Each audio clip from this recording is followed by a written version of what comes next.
Welcome to the CyberRants podcast, where we're all about sharing the forbidden secrets and slightly embellished truths about corporate cybersecurity programs. We're ranting, we're raving, and we're telling you the stuff that nobody talks about on their fancy website and trade show giveaways, all to protect you from cyber criminals. And now, here's your hosts, Mike Rotondo, Zach Fuller, and Lauro Chavez. Hello and welcome to CyberRants podcast. This is your co-host, Zach Fuller, joined by Mike Rotondo and Lauro Chavez. And today we are talking about compliance versus security. Are they the same? Are they different? We'll unwrap that deep topic here shortly. But before we do, Mike, why don't you kick us off with the news? Good morning and welcome to the news. FBI email server hacked. I'm sure we've all heard about this and sent spam sent from FBI email account. On 13 November, the FBI's unclassified email server was hacked and roughly 100,000 spam emails were sent from a compromised account. Apparently, the email was grammatically challenged, claimed a threat actor who is in reality a highly respected USPER cybersecurity expert affiliated with a criminal gang named the Dark Overlord was attempting to attack the email's recipients' networks. Either way, it's wait. The FBI got attacked by the Dark Overlord? Is that yes. word? Apparently. I thought the FBI was the Dark Overlord, but apparently can't even. Dark Overlord. Can't even. That's not going to make our top list of top hacker names even. That probably won't even be in the top 50, I don't think. It's not as, not as interesting as the Dark Kitty and the rest of them that are out there. Yeah, there's a lot better ones, but yeah. Noted. I'm sure it's somebody that has some self-esteem issues and wants to make himself sound like he's a badass. So anyway, Sophos releases its annual threat report, and it isn't pretty. Sophos released its 2022 threat report via their website. The annual report documents the past year's cyber disasters.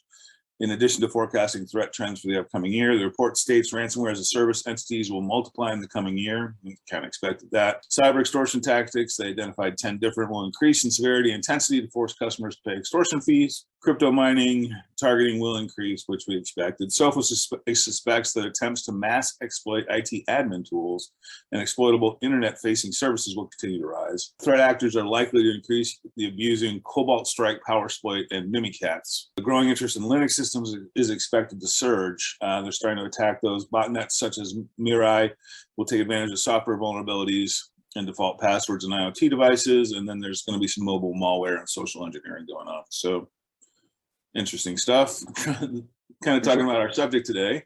Trend Micro, 90% of IT decision makers believe organizations compromise on cybersecurity in favor of other goals. Trend Micro announced new research revealing that 90% of IT decision makers claim their business would be willing to compromise on cybersecurity in favor of digital transformation, productivity, or other goals.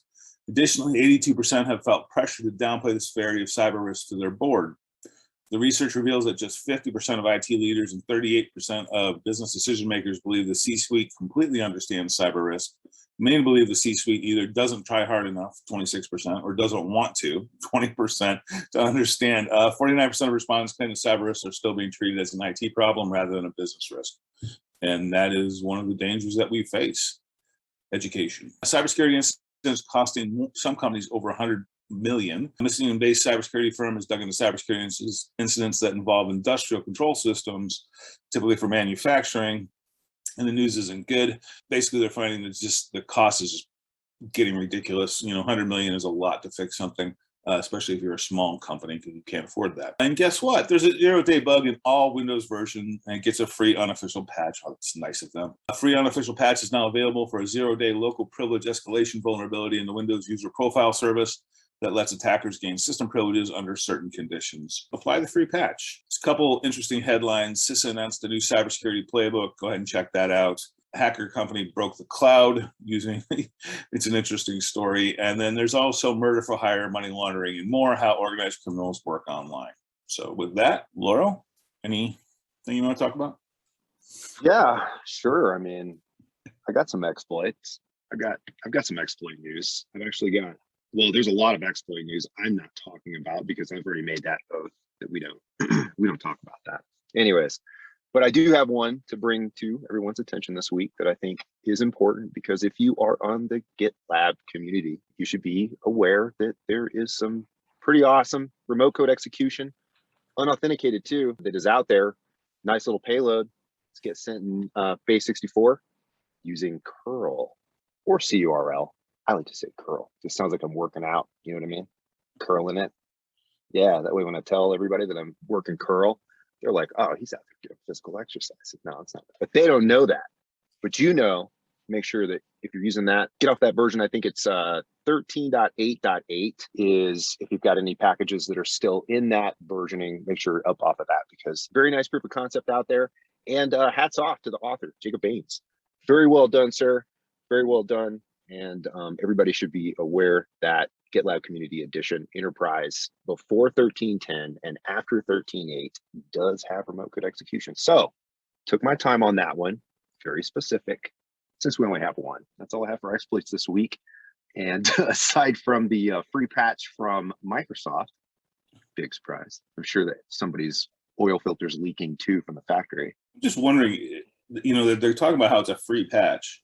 Are they going to start charging for patches going forward? I don't know. It just seems like an interesting, it just seems like an interesting cost idea, but I can't say that somebody hadn't thrown that on the table. You know what I mean? Yeah, Let's start charging for patches. Like, you just use it. It works. It works fine. Yeah. Why we have to patch it all the time? It works. We didn't know. Who's local privilege escalation? What's that mean? Yeah, it's probably not important. It's probably nothing. Probably not a big deal. It's a cigarette burn in the seat. You can drive the car. It's fine. That sounds like too techie. I think, you know, my computer works. The printer works. We're good. We're good. So don't need to worry about that. If you see a blue screen of death, it's the only time you need to panic, because it says. Well, let's talk about compliance, shall we? But after we take a quick commercial break. Want even more CyberRants? Be sure to subscribe to the CyberRants podcast. Get your copy of our best-selling book, CyberRants, on Amazon today. This podcast is brought to you by Silent Sector, the firm dedicated to building world-class cybersecurity programs for mid-market and emerging companies across the U.S. Silent Sector also provides industry-leading penetration tests and cyber risk assessments. Visit silentsector.com and contact us today. And we're back. We're going to talk about compliance versus security, or compliance and security. I don't know. Let's see where the conversation goes. Security and compliance. I want to start it off with a hypothetical question. Not saying I've ever heard this before, but hypothetical question.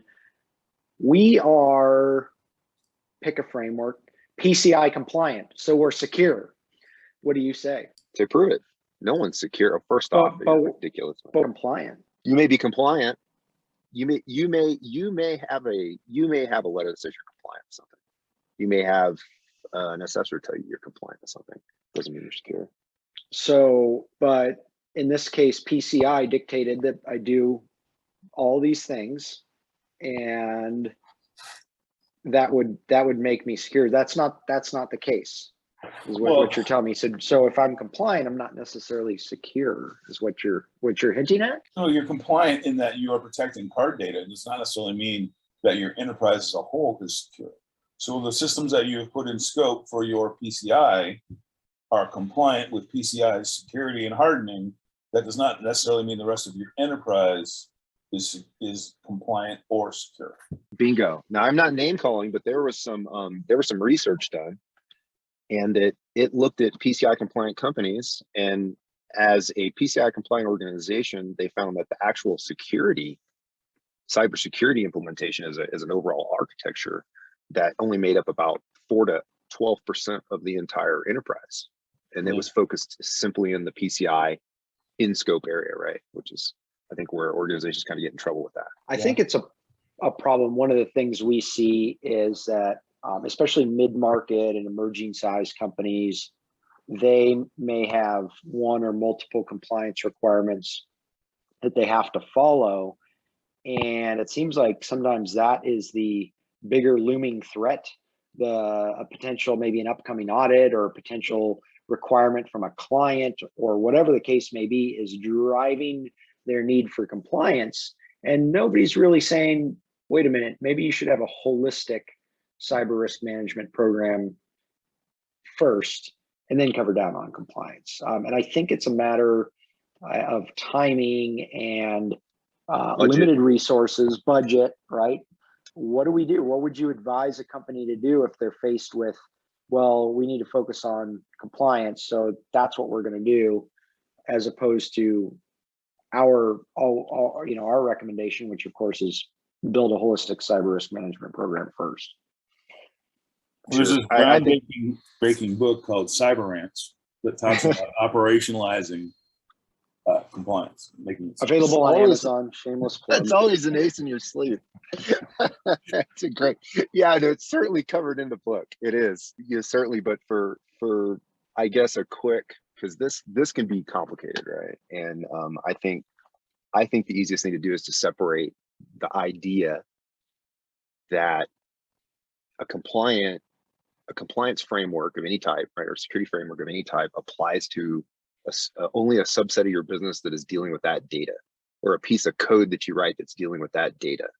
You have to understand that it's an adoption of, I don't want to call it a belief or religion, but I mean it's a business adoption of processes that are required to try and build this sort of holistic view, right? So you have to get out of the headspace where, oh, I've got 14 apps, and NIST, CSF only applies to the one over here that's doing the sensitive data.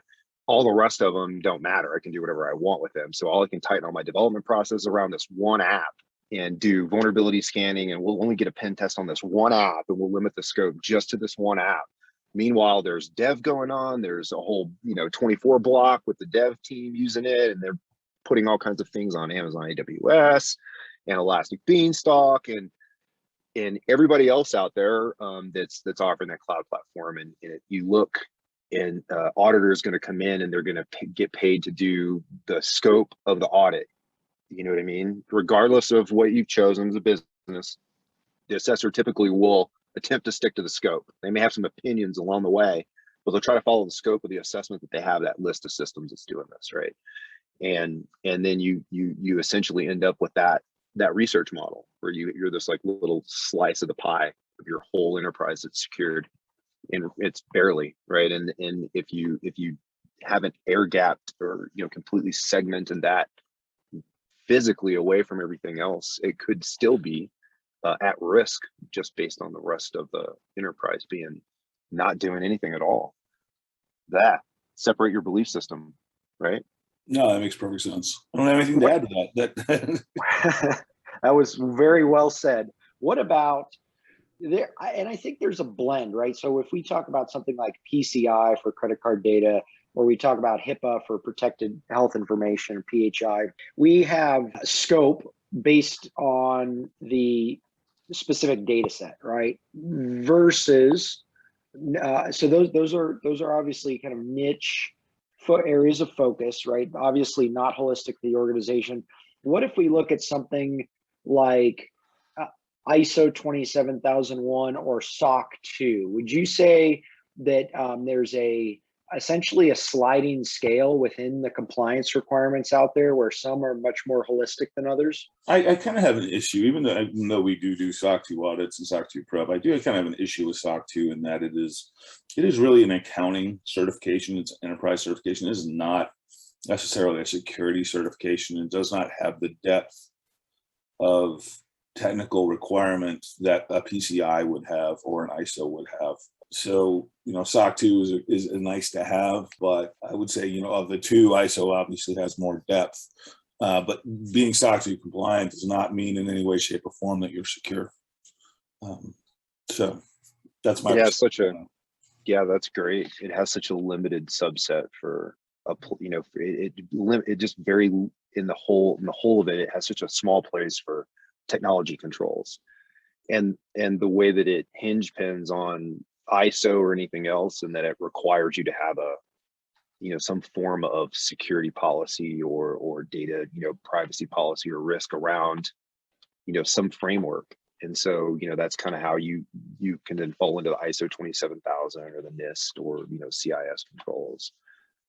But yeah, I think CIS probably offers a more holistic, because it doesn't tell you to talk. It doesn't even talk about, specific areas that are, certainly, storing, processing, and transmitting, like what PCI would call out language for an in scope, right? They're telling you that you need to have asset management. They're telling you need to have, an idea of how your software is updated and secured before it goes into production.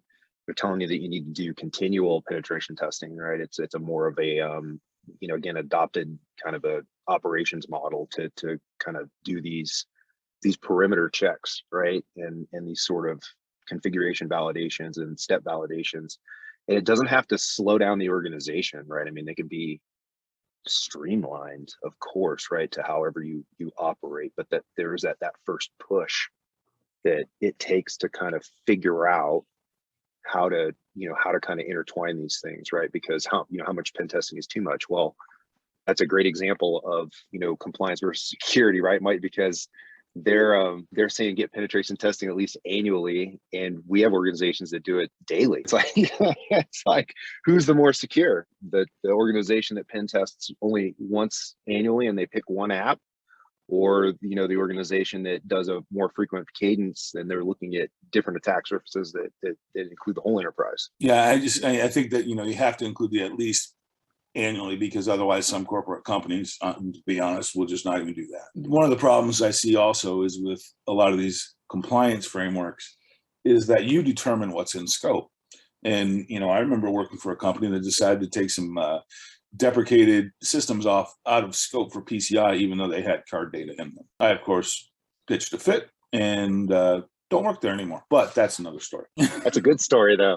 Yeah. That's an epic tale. That's not just a story, Mike. That's like, that's something that would make the ancients proud. I'm telling you. It's the Lord of the Rings extended version. How dare you do the right thing, Mike?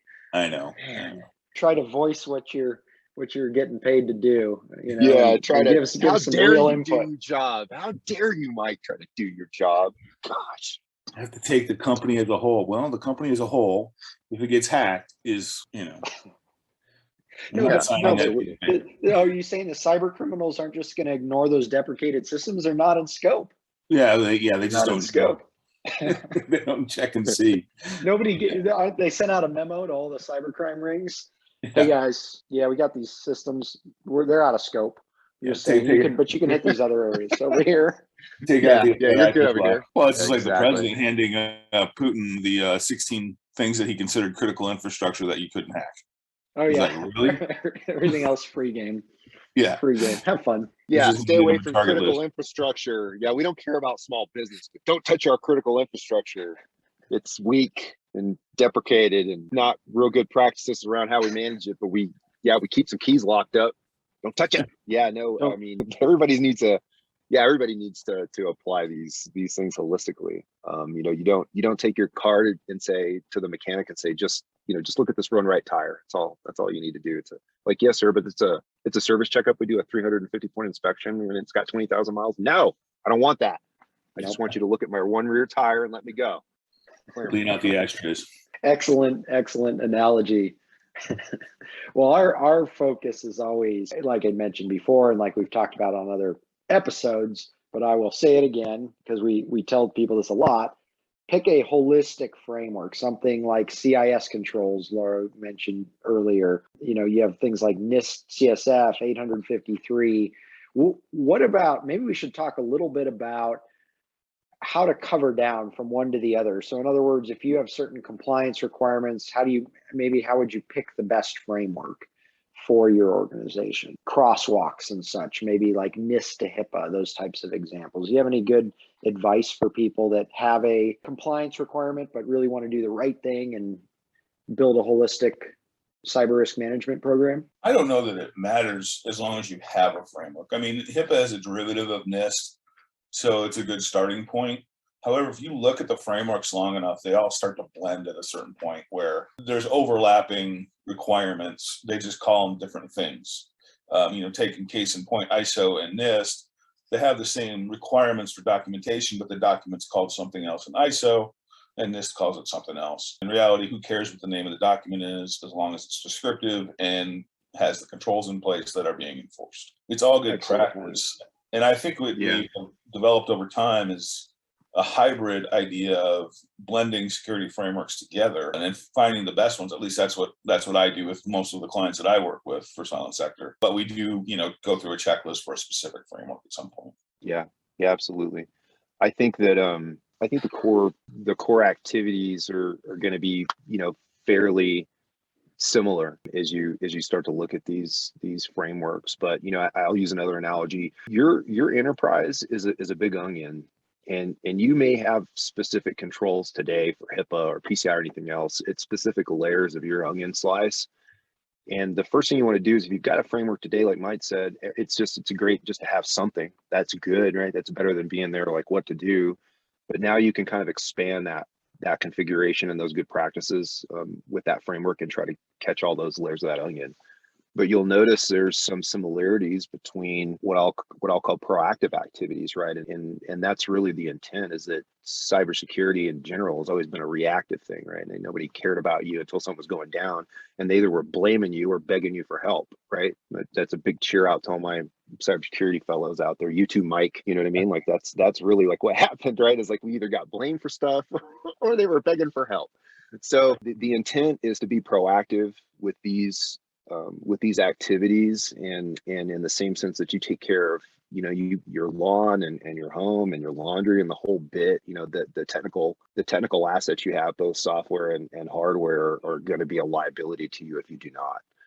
And so the vulnerability scanning and the penetration testing, and ensuring you've got those type of kind of cyclical processes, specifically where they make sense for moving code if you're in software, and for most certainly updating everybody's hardware.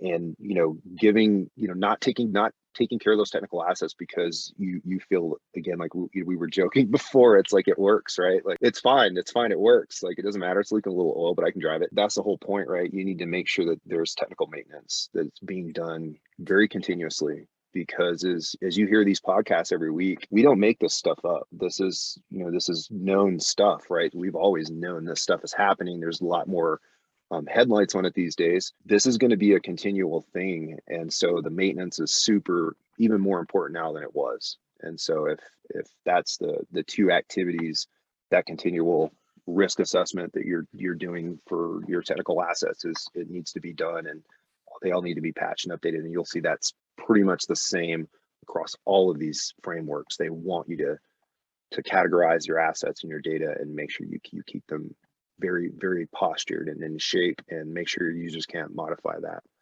to cause a risk. And the other thing is training, I think, right, Mike? I mean, that would be one of the other places that they're all going to talk about security awareness training. Yeah, I mean, good point. And going back to that one headline about the IT decision makers that don't understand, that most people believe that the C-level suite doesn't understand or doesn't see it and is willing to sacrifice cybersecurity for business goals. And I understand, I mean, in the positions that we've been in, you understand that at a certain point you do have to, have usability, and you can't be 100% secure. We can't air gap everything and, that sort of thing. But you can't accept a risk level that is going to put yourself in a really bad situation. And there's a two-pronged issue with that. One, you're going to demoralize your troops, right? If you're denying the viability of everything they say and saying, that we see the security issue, no, don't worry about it, we need to do this for the business. After a while, you're going to burn the security professional out. He's going to quit caring. He's going to quit, stop beating his head against the wall and start a company like Silent Sector. The other side is that you're going to start accepting risk, and because you don't understand the framework or the world that we're in from a cybersecurity perspective, you're going to put the company at greater risk by not listening to these people and not taking it as a priority. So yeah, at least put it on the risk register and talk about it once a quarter. I mean, you may not be able to move on it money wise, but at least keep it in the considerations pocket, because you're foolish if you don't. Well, yeah, and money is one thing. I mean, money is certainly the great limiter, right? If you can't afford to do it, you can't afford to do it. It doesn't mean you don't develop compensating controls or say, we've been doing this all along, we've never been hacked, so we'll just keep doing it this way. You can't do that. We've dealt with customers that are like, I want plausible deniability at the C level because I don't want to know. And if I don't know about it, I don't have to protect it and I don't have to testify about it. It's that kind of thing. And that is the wrong way to run a cybersecurity shop. Absolutely. And just, I guess, as a final thought for me, I don't know if you see, the cyber professionals know this, but, the executives and leaders may not know, but there's a big cybersecurity, I don't want to call it that. It's actually, it's it's a bullying we're being bullied where there's a big stick going around, right? The FBI just got whacked, unfortunately, right? There's a big stick going around.